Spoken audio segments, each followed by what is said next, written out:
Memoria Sur, un podcast de Diario Sur para hablar y disfrutar de la historia, con Ana Pérez Brián y Curro Fernández Sibaja. Hola Ana, ¿qué tal? Buenos días, Curro. Hoy vamos a empezar el podcast haciendo varios recordatorios y avisos. algún aviso exactamente que yo creo que a la gente le va a gustar porque son actividades que yo creo que son interesantes. Avisos para apuntar en la agenda. Exactamente. La primera Como en que los vamos a colegios. apuntar, eso es, pero vamos a poner deberes. La primera que apuntamos es el 15 de noviembre, ¿verdad? Y eso te lo dejo a ti porque es tu tema. Avisamos con tiempo porque el 15 de noviembre, que es miércoles, Uh-huh. a las 7 de la tarde, bueno, pues la nueva charla en el Centro Cultural de la Malagueta, en la sala de conferencias de la Plaza de Toros, que voy a hablar del Clan de la Alameda. Que bueno, que se recordarán, bueno, nuestros seguidores ya hicimos un capítulo doble, un podcast, que además grabamos en directo, que fue nuestra primera experiencia y que resultó maravillosa.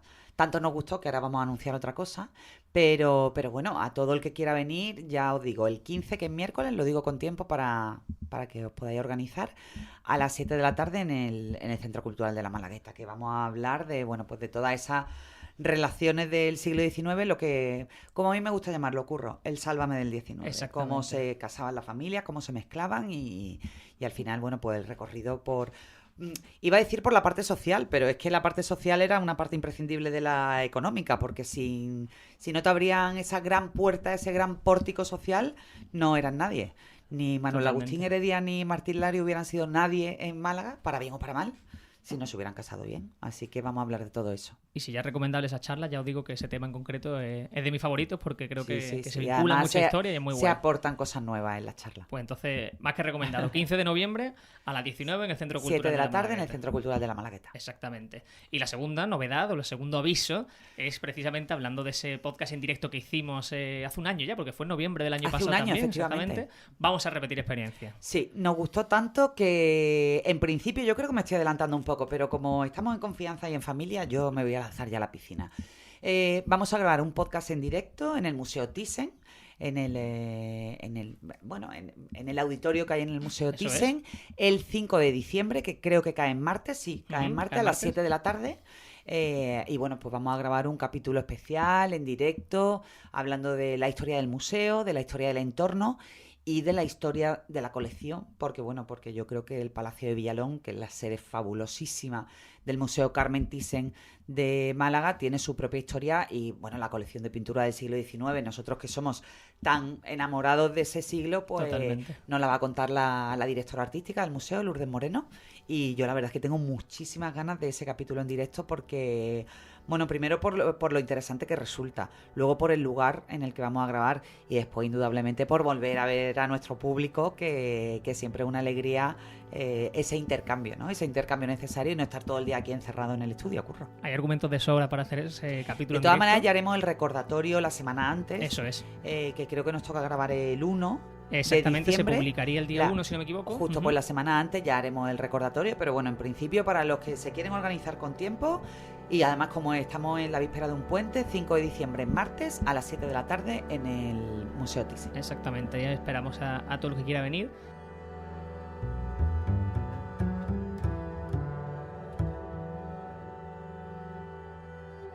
Y ahora lo que vamos a hacer es recibir, una vez más en el podcast, a Fernando Alonso. ¿Qué tal, Fernando? ¿Cómo estás? Muy buenos días y gracias. Que ya es nuestro fijo y estamos absolutamente encantados de que esté aquí con nosotros. Y yo lo mismo, yo contentísimo y encantado de venir aquí y de seguir contando cosas de Málaga antigua de las que nos gustan a todos. Después del éxito del libro que presentamos en el Salón de Actos de Unicaja, en Málaga a la sombra de la historia 2, me consta que está siendo un éxito como el primero y hay muchísima gente que se acerca, ¿no?, a Proteo en concreto. Bueno, ¿se puede comprar en más librerías? El hecho de que tengo esa duda, el hecho de que lo edite Ediciones del Genal lo limita exclusivamente a venta en Proteo. No sé, se distribuye y si no está en la librería pues se pide y lo traen, claro, se distribuye por las demás librerías. Lo que pasa es que lógicamente como lo editan los del Genal, claro, en Proteo está seguro y en las demás librerías pues pidiéndolo seguro que está.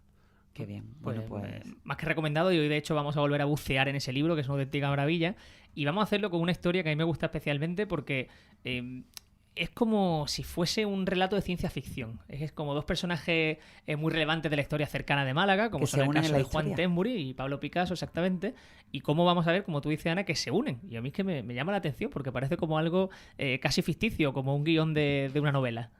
Sí, así es. Y vamos a hablar de cuando Picasso cumplió sus 80 años, que hubo un grupo, bueno, un par de malagueños y unos españoles que fueron a felicitar a Picasso al sur de Francia, a Niza, donde vivía Picasso, en Cannes. Y además que hay que tener en cuenta que entonces tenía mucho mérito porque Picasso era un proscrito en aquella época. Entonces no era como desafiar al régimen, pero sí era un detalle de valentía. Señalarte de algún modo también, sí, claro. Y ya Juan Temburi, ya fue uno de los visionarios del Museo Picasso, porque ya en los años 50 se planteó en lo que era el Museo de Bellas Artes, que está donde ahora mismo está el Museo Picasso, se planteó abrir allí un museo dedicado a Picasso, porque él decía que igual que en Toledo viven del Greco y en Barcelona viven de Gaudí, porque en Málaga no íbamos a poder disfrutar de Picasso. Y ya lo decía en los años 50. ¿no? Bueno, es que Juan Temburi fue un visionario en muchísimos sentidos. Ya no solo puso ese germen, ¿no? O al menos ya inoculó en la ciudad la necesidad de reivindicar a Picasso, que al fin y al cabo era uno de los nuestros, sino también en muchísimas otras cosas. Sí, reivindicar lo propio, en definitiva. El trabajo, entre otras cosas, en Málaga tenemos la Alcazaba, gracias a Juan Temburi. Yo es que quiero que hablemos de Juan Temburi. Que dedicó su vida. Muchas veces lo hemos dicho en el podcast, Curro, y yo lo digo muchas veces en las charlas. Yo creo que es una persona que no está suficientemente valorada. O sea, sí que se valora mucho la figura de Juan Temburi en el mundo de la cultura, pero es que hizo un trabajo callado, ejemplar, intenso y transversal.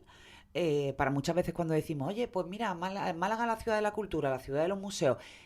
A mí es que me gusta recordarlo, es que nada de lo que estamos viviendo hoy en día es casual. Uh-huh. O sea, si estamos viviendo hoy esa eclosión absolutamente brillante de Málaga como ciudad cultural y de ciudad de los museos, es porque antes hubo un trabajo gris, si me permites, casi entre comillas, y callado y de pico pala, si se me permite la expresión, de gente como Juan Temburi, que además fue uno de los conservadores, bueno, fue el gran conservador de la Alcazaba y bueno, y el responsable de que hoy luzca como la tenemos, ¿no? Porque hay que recordar que la Alcazaba antes era un conjunto de piedras que no tenían ningún orden, ningún sentido y ningún valor para la sociedad de la época y que incluso estuvo a punto de ser derribada la Alcazaba, eso lo hemos contado en algún podcast, para hacer la ampliación del puerto de Málaga. Exactamente, sí. De hecho, en ese artículo que tú escribes, Fernando, haces un poco del perfil de Juan Temburi y además de la Alcazaba comentas otras defensas que tuvo Juan Temburi a lo largo de su vida que me parece interesante destacar porque claro, creo que Juan Temburi era hijo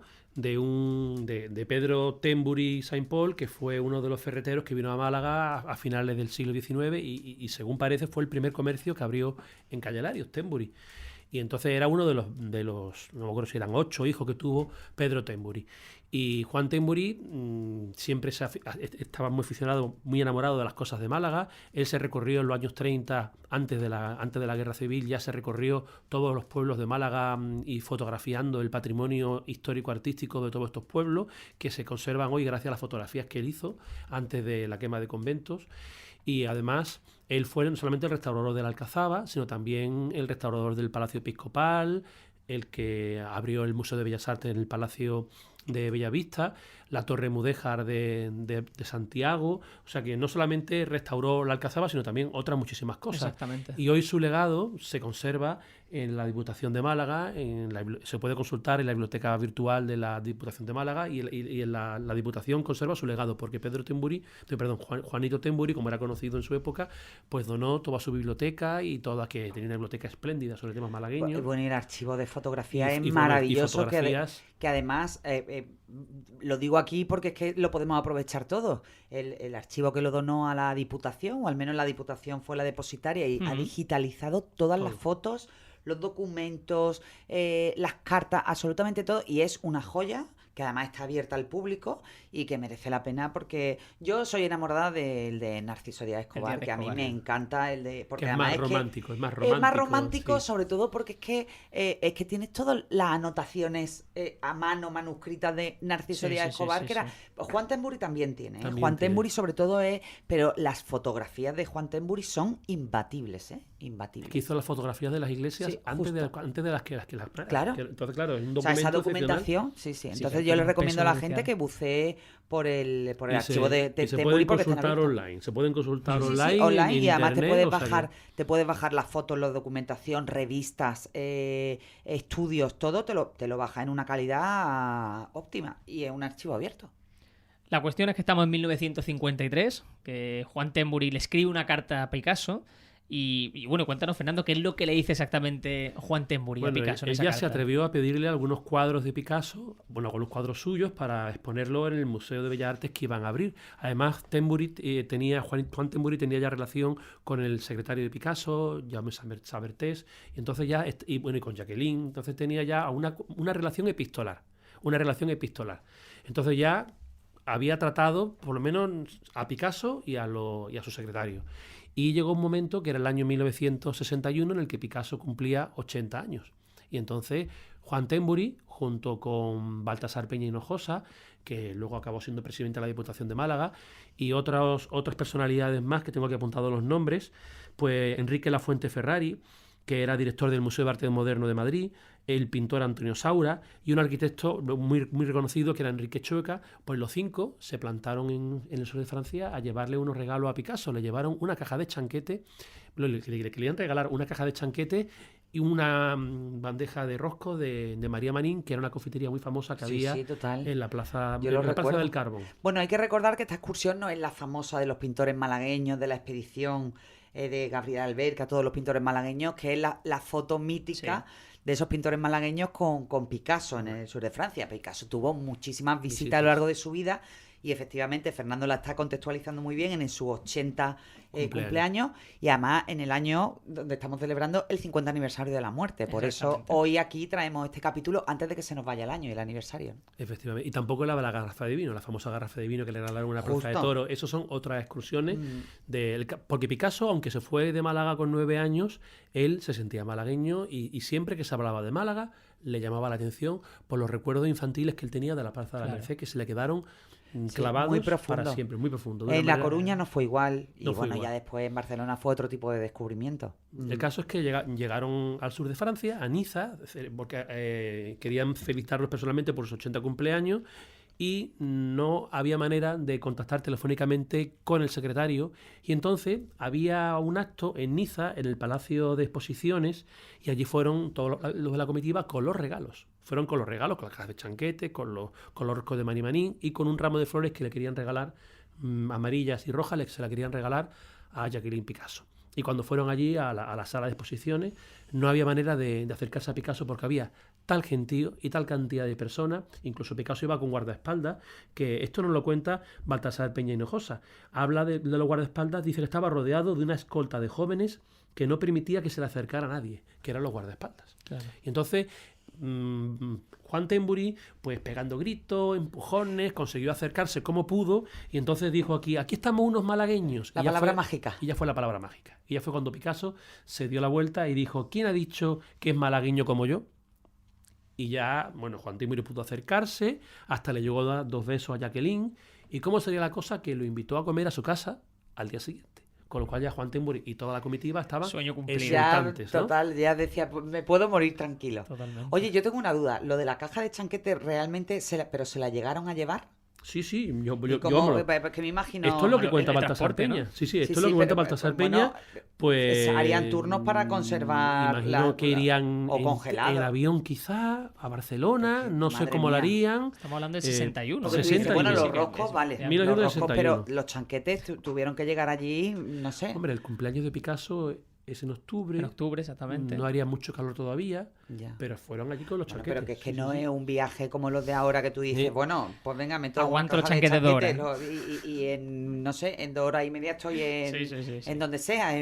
Quizás fueron París, en avión hasta Barcelona y a lo mejor allí cogerían un coche. No, a mí me lo encanta, sé, me no lo sé encanta la cómo idea. cómo Sí, sería la historia, pero el caso es que fueron con los chanquetes. Eso es lo que cuenta Baltasar Peña. Y claro, ya al día siguiente fueron a la casa de Picasso y resulta que cuando, tocaron en un porterío automático, ellos no sabían entonces que era un portero automático. Habla Baltasar Peña de un micrófono instalado en la puerta y conectado con la casa. Que claro, estamos hablando del año 61, un portero automático era ciencia ficción Claro, en Málaga. totalmente. Era una cosa completamente desconocida. Y entonces, aquí vino el segundo contratiempo. Picasso no estaba en la casa. se había ido a O sea, al comer. día siguiente, cuando lo había invitado Cuando a había comer, invitado a llegan comer, allí se había ido a comer. Picasso Pero no está. había dejado, como había dejado encargado, que avisaran cuando vinieran los malagueños el restaurante donde iba a estar comiendo.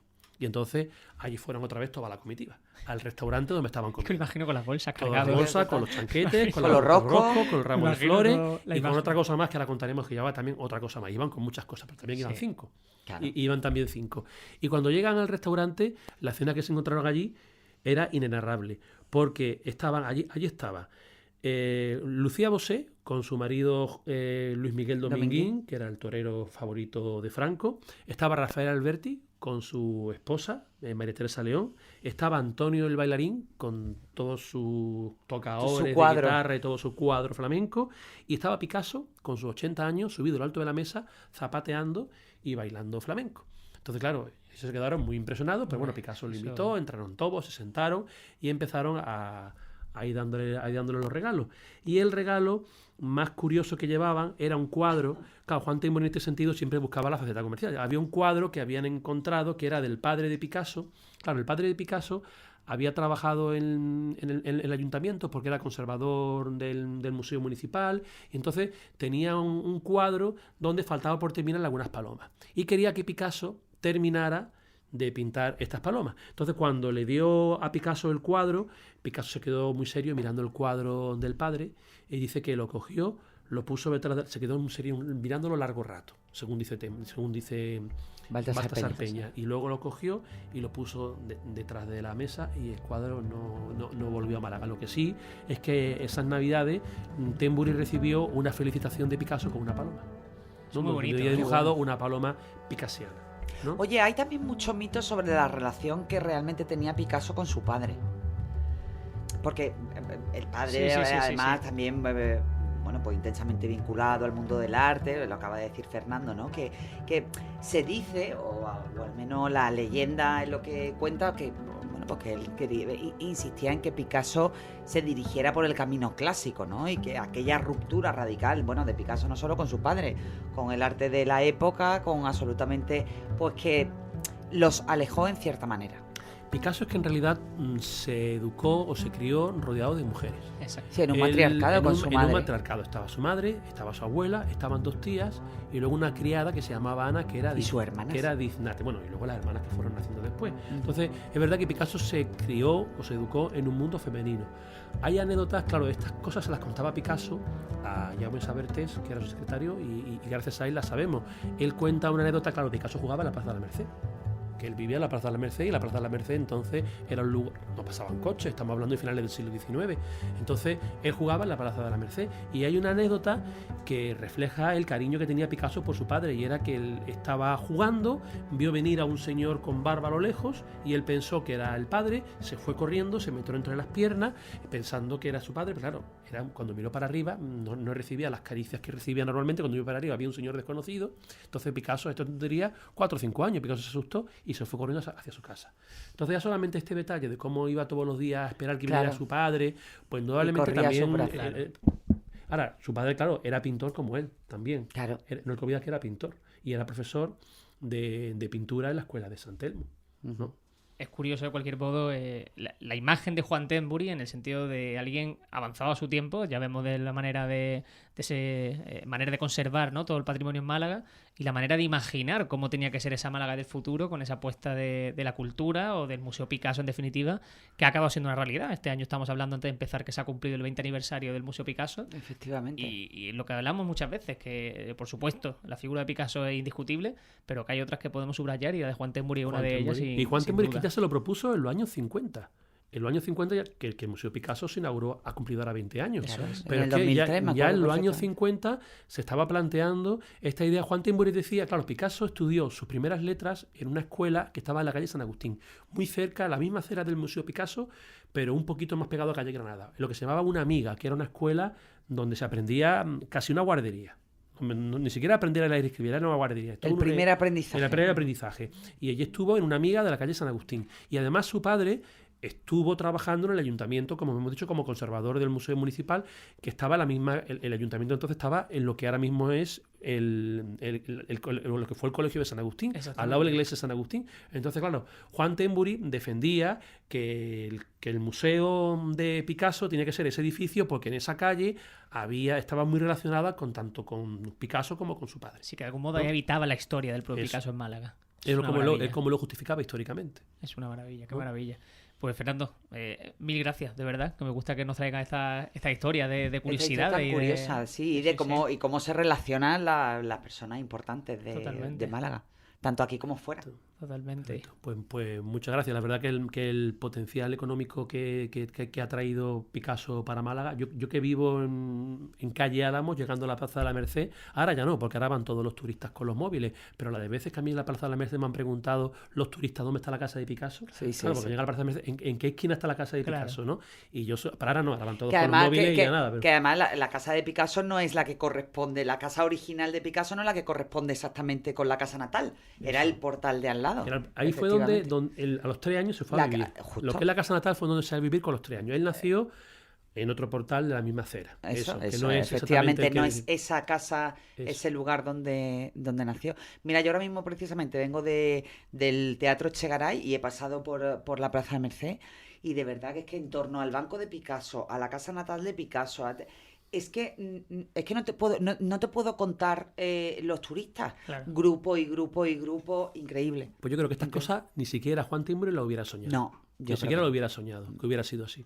Ha sido, bueno, para empezar, yo creo que Juan Temburi no sé si llegó a ver, el derribo de la Casa de la Cultura y el resurgir del Teatro Romano. No creo. Juan Temburi se murió de un infarto. El pobre se murió de un infarto en su casa, en el cuarto de baño. Estaba en el cuarto de baño y le dio un infarto. Se murió de un infarto de manera repentina. Pues no vio muchas de las cosas de las que ahora disfrutaba en Málaga. Sí. Pero bueno, al fin y al cabo él fue parte de ese padre de la Málaga que hoy tenemos. Totalmente. Pues nosotros lo que nos queda también es destacar su figura y eso también gracias a ti, Fernando, y a esa historia. Así que mil gracias, de verdad. Pues muchas gracias a vosotros por invitarme. Gracias por estar con nosotros otro día más. Gracias. Nosotros nos vamos de museo a museo. Vamos a recordar eso, que tenemos esa cita el 5 de diciembre a partir de las 7 en el Museo Thyssen y que estamos encantados de volver a ver a la gente y volver a ver a los oyentes. Las grabaciones en público y en directo nos encantan porque además, pues charlar con la gente que nos sigue. Totalmente. Que a mí me pone nervioso, pero yo creo que no te pones nerviosa. ¿Qué va? Si eso después nos ponemos los cascos y tiramos para adelante, es lo que sabemos hacer. Ahí estamos en familia, Curro. Tú tienes en cuenta que nuestro podcast es una gran familia. Absolutamente. Pues Ana, mil gracias. A ti siempre, Curro. Memoria Sur es un podcast de Diario Sur. Escucha un nuevo episodio cada semana en iVoox, Spotify, Apple Podcasts y consulta las referencias de este episodio en diariosur.es.